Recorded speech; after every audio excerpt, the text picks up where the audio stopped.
So we ended Wednesday with our discussion. Would you close that one, Ben, while you're back there?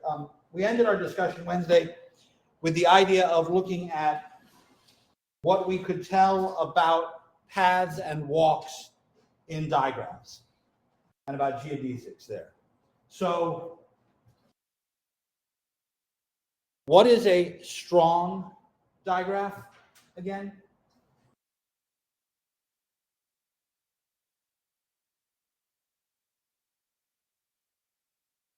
I'm sorry, say again.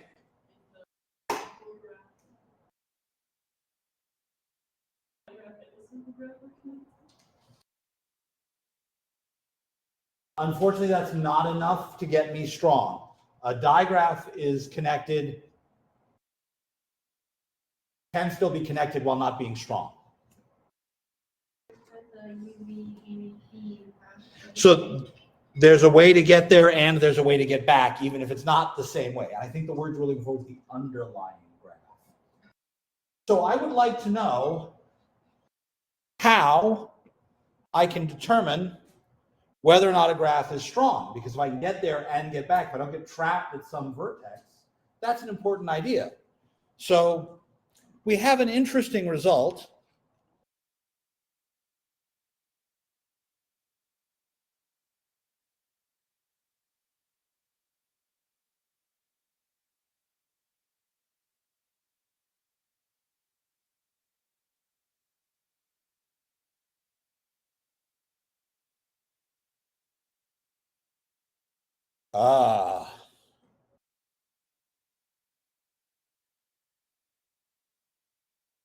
Beg your pardon?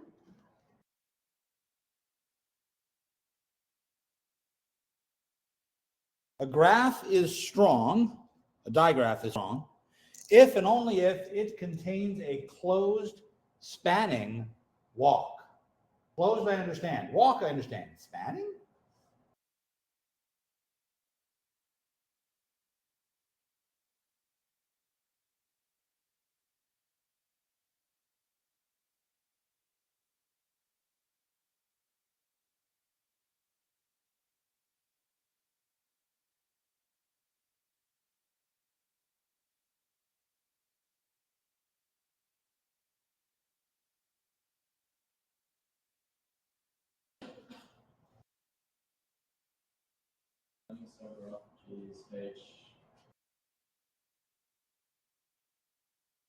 H contained in G.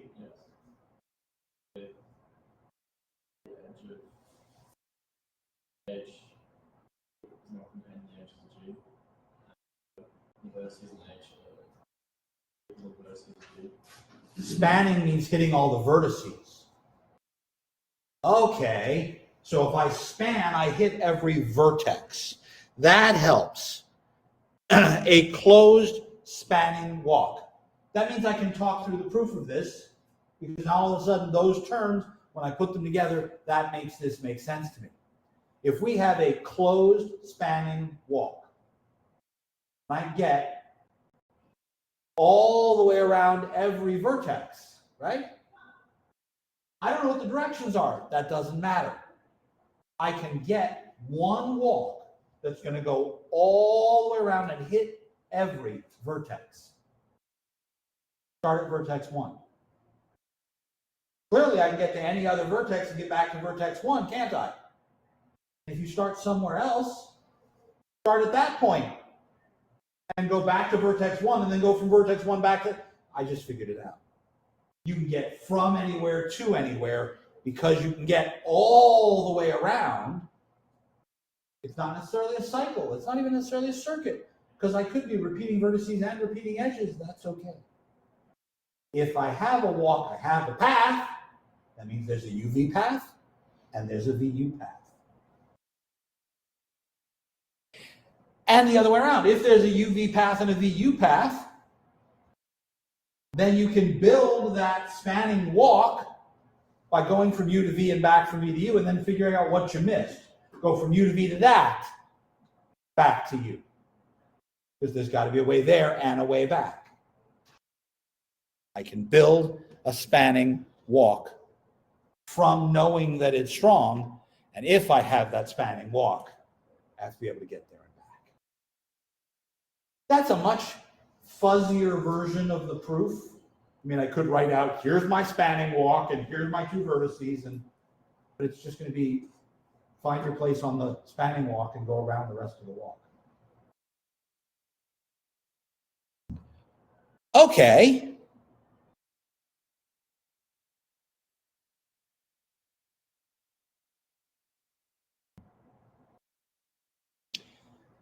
I visited all the vertices.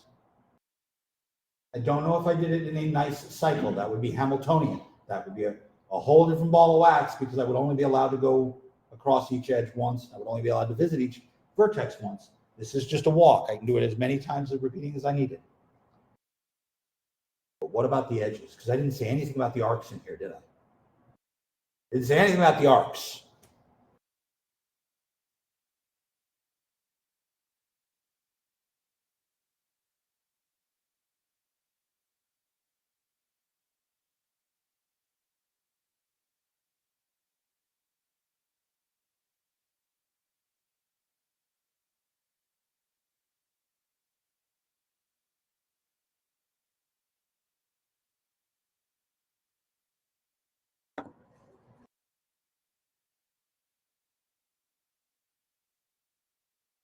Why do I need that parenthetical?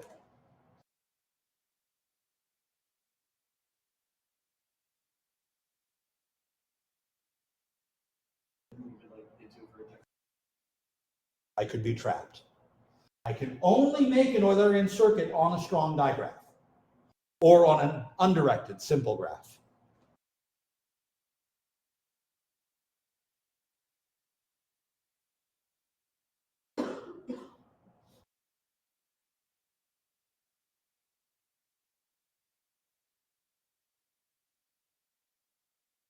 And just as before, if I have such a circuit, I'm going to say I have an Eulerian digraph, like I had an Eulerian graph. But it's got to be strong. Then there's a way around. Figure 7.4, page 165. They've given me a circuit right there at the top. And that one starts and ends at U. But because this is a circuit, I could start it and end it wherever I want and just follow the arrows that are listed, right? Pick any vertex. Tell me about the in degree and the out degree of W.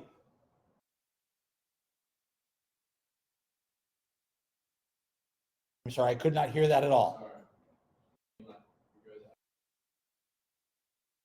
Yeah, but that's what the arcs are. The degree is just the number of arcs, right? How many out, how many in? Pick another vertex. How many out, how many in? Pick another one. Go through every vertex on this graph. They're not all 2 and 2, but they're all equal, aren't they?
All right, somebody help me understand the whys of this. Again, I could write out a formal proof. I think I'd rather kind of talk through it and see whether or not it makes sense. or if I'm talking out my ass again. I'd like not to.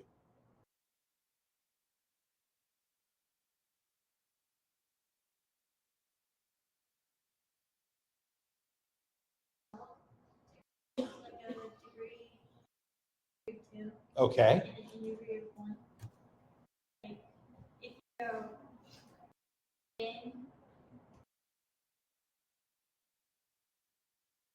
I have an out degree of 2 and an in degree of 1. I go in, I can come out. But I've already used the way in. How do I get back to the other way out? Can't do that. There has to be another way in to get the other way out, right? So for any vertex, when I encounter it, I use up 1 in and 1 out. If I have an Eulerian circuit, I have to be able to get in and out of everything. So there has to be a way in and a way out for each arc. It has to be paired up. So the out degree and the in degree have to be the same.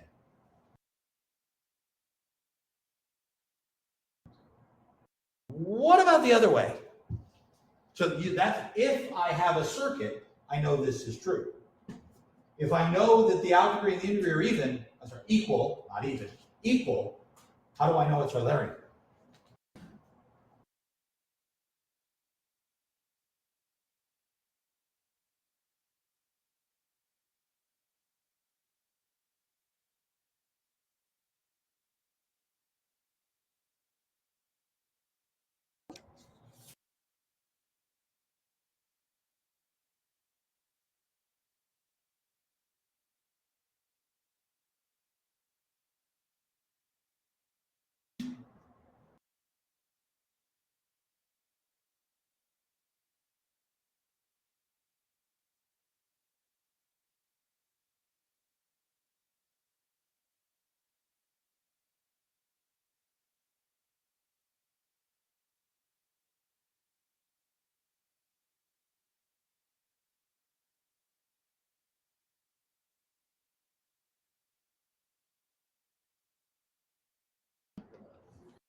Okay, we just discussed how if it was Eulerian, the outs and the ins had to match. If the outs and ins match, how do I get the Eulerian circuit?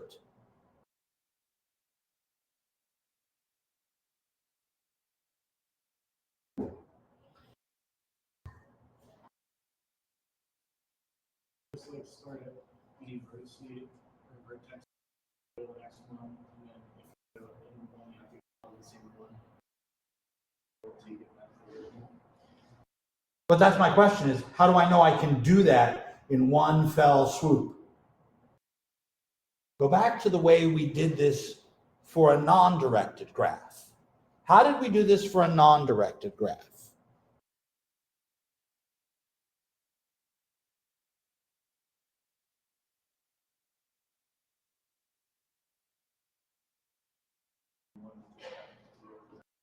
So there's this recursive process. So let's suppose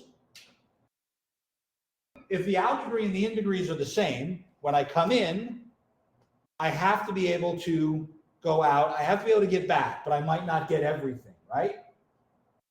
So let's say I have a vertex that has an arc coming out of it that I hadn't used. Then at some point, because there's an arc coming out of it I haven't used, there's also an arc going into it I haven't used. So there's a leg out that I can come back on the other end, right? So there's a loop on that vertex somehow. Some other cycle of other arcs, and then I can pin it in recursively, exactly the way we did for an undirected graph. But that only works when the out degree and the in degrees match. Because there's got to be a way out and a way in for any arc I missed anywhere along the line. Same reason we needed even degrees for the undirected graph, because it didn't matter which way we went around the loop, it's just that we could go around. Now it matters because all the roads are one way. But if the out degree and the in degree matches, then the overall degree is even. One out for every in. All my undirected degrees have to be even. I can do it undirected. The degrees have to match up to make it be directed. Directions have to match up for me to make it directed. I like that. I like that. That's a visual idea. I can recursively kind of define on my graph. Can you find one cycle? Yes. Now, what did we miss? Go add it in.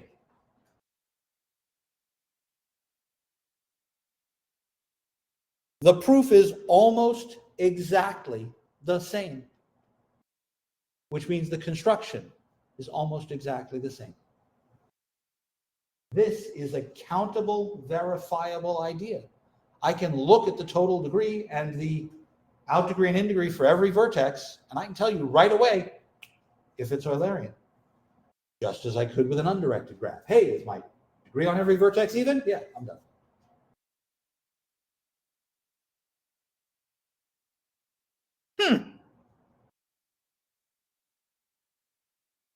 Again, I could write out a formal proof. I don't want to. You should look at the formal proof. Again, it contains the recursive algorithm that we just described formally. All right. So I'm pretty sure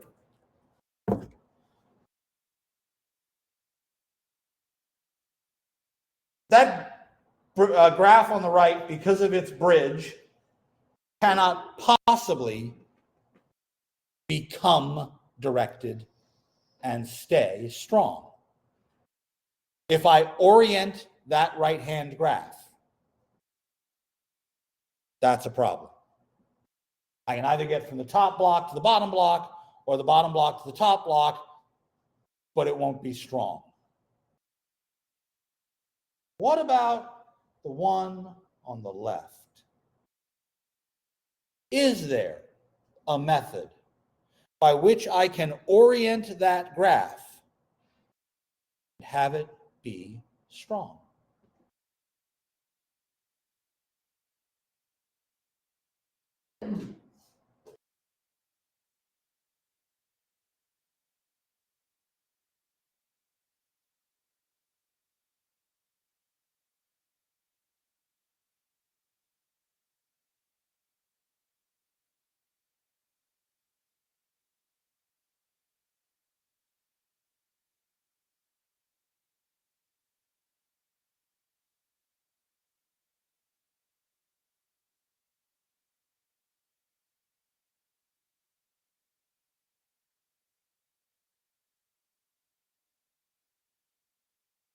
Now, before you say, why do I care? Are any of you freshmen or sophomores? No. So you were here in the immediate post-pandemic when we made stairwells and doorways one way on this campus, right?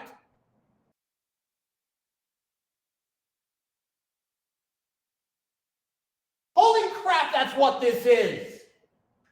If you turn Seton Hill into a graph, is it strongly orientable? And the answer was yes, we did it. It sucked, but we did it.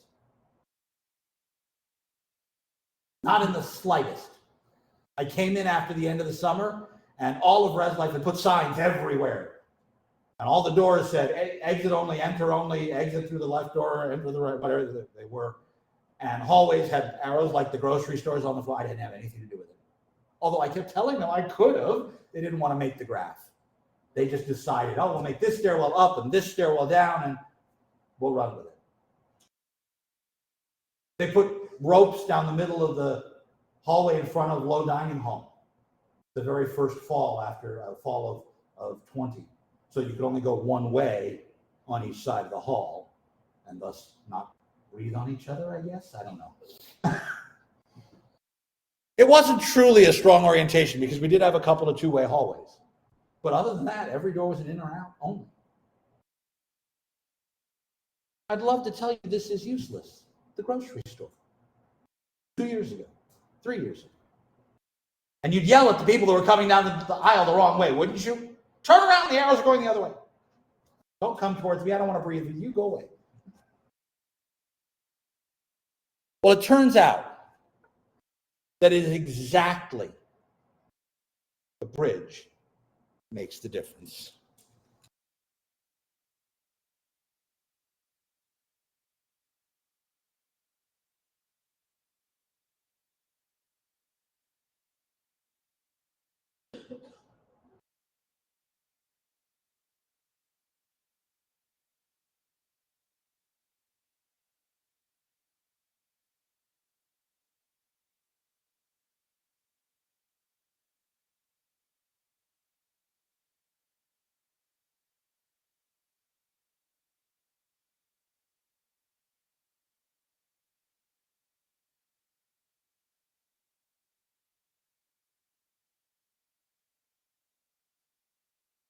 Now, I suppose I can say this with a straight face. I hope it is clear that if we have a bridge, we're not going to be strongly oriented. There's no nice way to have a strong orientation if there's a bridge. So going this way is actually a contrapositive proof. If bridge, no strong orientation. That was easy. Going this way, that's a little harder.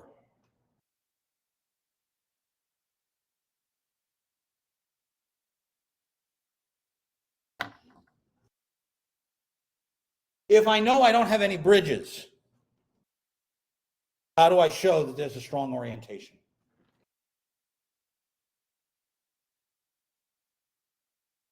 Wait a second. If it's an undirected graph with no bridges, what do I know it contains?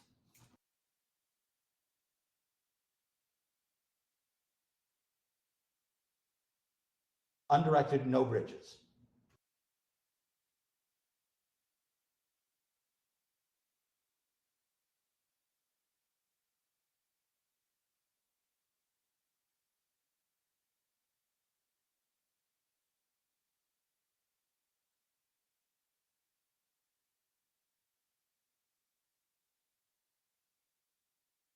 Would contain a cycle. As long as I have at least, well, I'm worried about bridges, I'm not worried about graphs of size 2, right? So it's got a cycle. It's got a cycle. Then I can keep making that cycle bigger and bigger and bigger, right? Let's take that cycle, make it as big as we possibly can, and then direct it. What have I just created? Hopefully, a standing cycle. That's directed. And that means it's a strong orientation.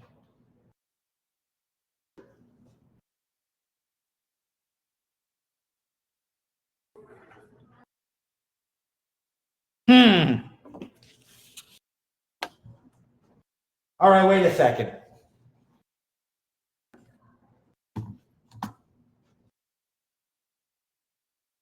I'm going to copy down that first graph.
Okay, that's my bridgeless graph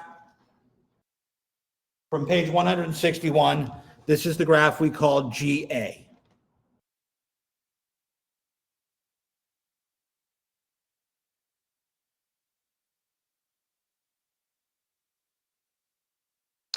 It's bridgeless. There's a cycle.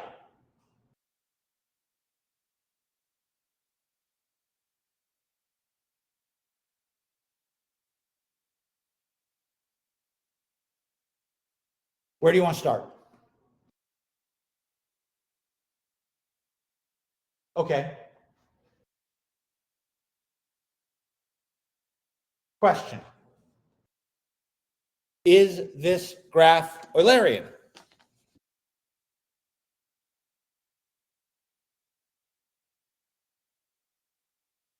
You should be able to answer that in 1 second. Because all you need to do is find me one vertex whose degree is not even. Okay. It's not Eulerian. But let's look at all the vertices whose degrees are odd.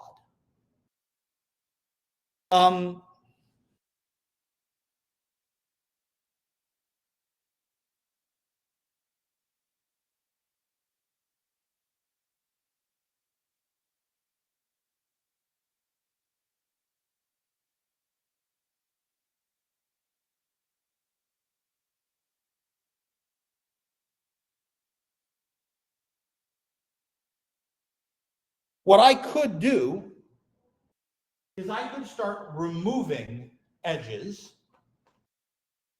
from the vertices whose degrees are odd, as long as I don't break the cycle. Yes? So I could say, well, I'm going to try, let me start over at T. You said start on the outside. I'm on this side. So I'll start over here at T. If I start going up, I could do that. Yes? Okay. In that case, since my goal eventually is to get back to T, I don't want to use this edge. Notice that makes this degree 2. It also makes this degree 2, doesn't it? So now I know I have to use those.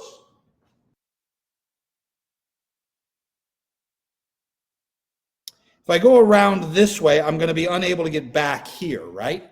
So let's go like that.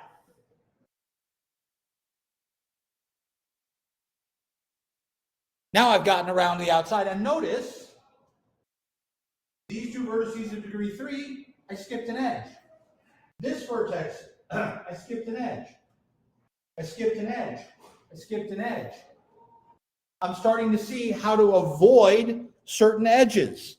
I come down here. I missed F on the way by, so let's go back to F, L, K. Oh,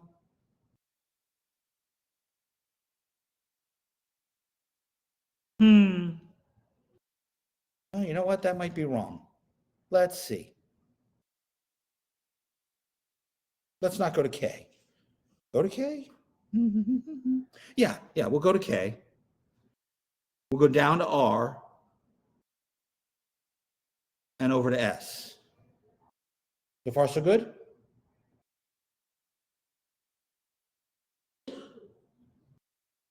I missed this, didn't I? But there's no requirement for me to make this an Eulerian circuit.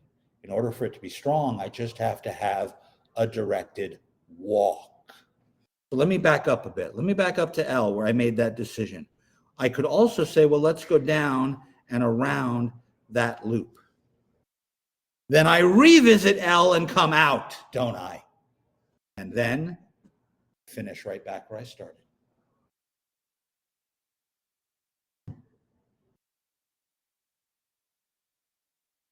There are a bunch of edges that don't have arrows on them, right?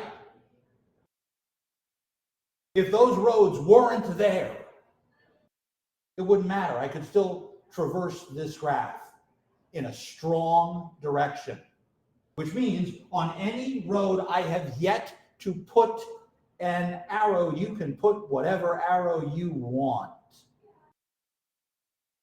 And then you will have assigned a direction to every edge, yes? And by assigning a direction to every edge, you've created an orientation. But because this directed cycle already exists in your graph, you know this graph is strong. I've got a spanning, closed, directed walk. That's a strong orientation. What do the other edges get? whatever you feel like. Do you want to make the people who live between P and Q go out P or go out Q? How about between M and N?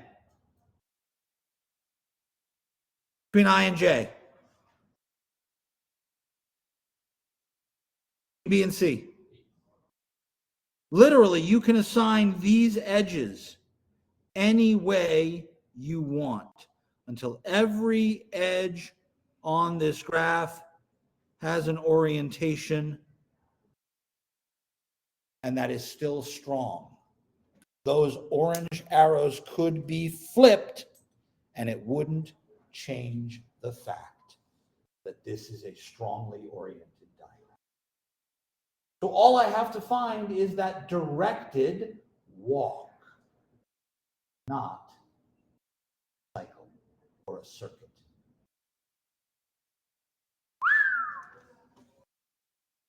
Now, Jonah, since being bridgeless gives me a cycle,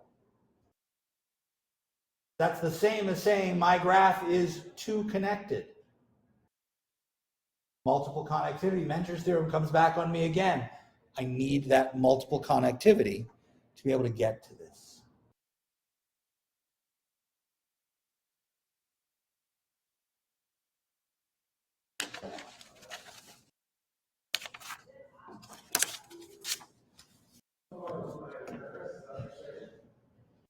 I ate it.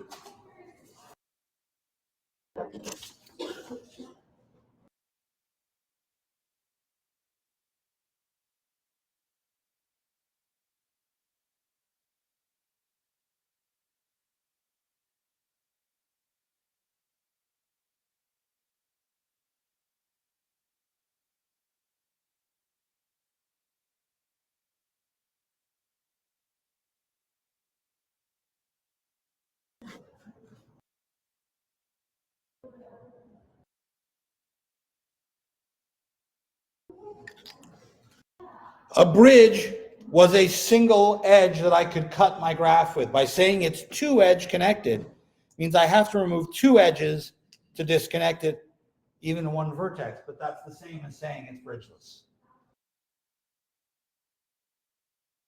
This result was proved by a guy by the name of Herbert Robbins. I think that was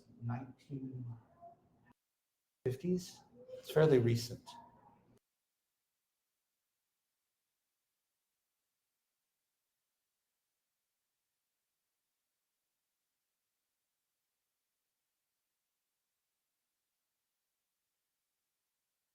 Questions?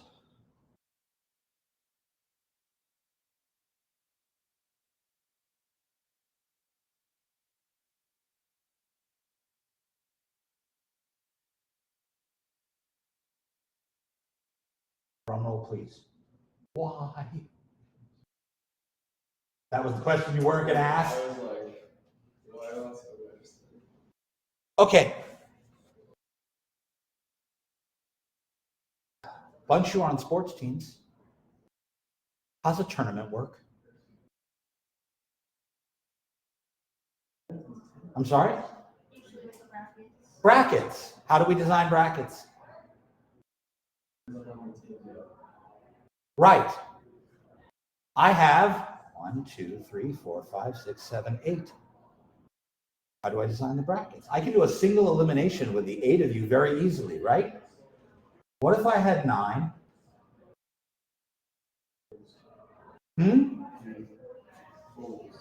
I don't know what that is. So I pool and then pull that up and take the top however many out of each group, right? But I could, it was the accent and my bad hearing with everybody out in the hallway. It's all right, it's my fault. But that's an elimination tournament. Pool behavior is usually non-elimination, isn't it? Pool behavior is round robin.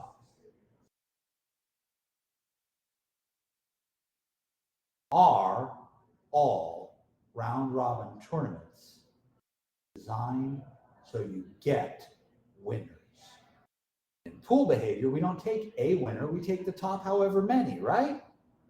Can you tell me when a tournament will have a single clear winner? Based on its size.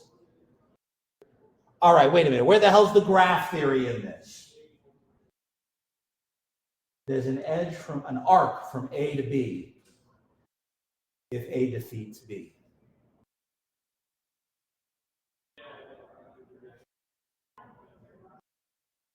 How do I define a winner in a tournament that way? I'm going to give you all a wonderful present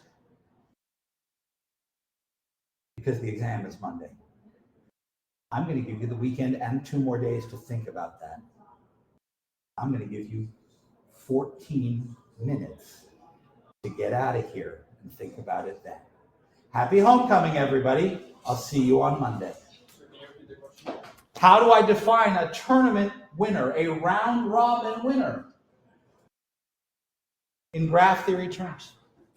We'll talk about tournaments on Wednesday.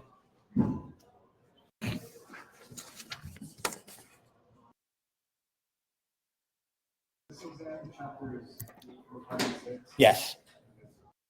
Yes, none of this digraph stuff is on it.